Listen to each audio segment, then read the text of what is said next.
When people think of visiting Antarctica, they think the blowing wind and 50-degree below zero weather they see on the nature shows, and immediately imagine all of the cold weather gear they would need to buy for this one trip and never use again. The good news is that isn't the case. Remember, we're visiting during the summer, not the winter, so the temperatures are generally going to be hovering around freezing. Typically, it'll be in the 20 to 40-degree Fahrenheit range, although, of course, it may be colder on some days and warmer on others. So, if you have ski clothes that will get you through a cold day skiing in the mountains, you likely have all that you need for a trip to Antarctica. If you think of this like packing for a ski trip on the mountains over a very cold January day, you'll be fine. Of course, you'll want to bring all of your normal clothes, shirts, pants, socks, underwear, etc., for when you're on board the ship. But I'm assuming you already know that. You will absolutely need a waterproof jacket and pants.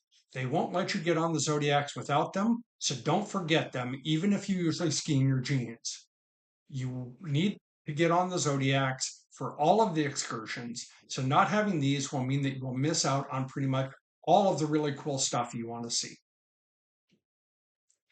You also want to bring layers to be able to adjust to different conditions. For example, a fleece, sweater, and thermals for top and bottom can make a huge difference in how comfortable you are.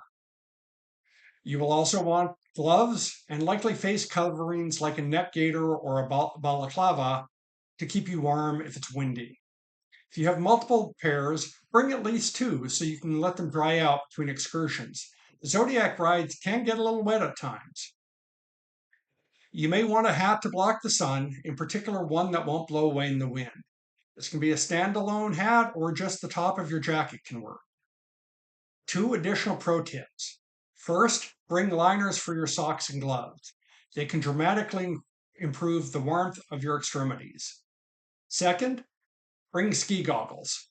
I know this sounds a little strange, but when the wind is blowing, they are much more effective than sunglasses, and you will need something to shelter your eyes from the ice. You will be out on excursion, exposed to the elements for hours on end, so you want to dress appropriately.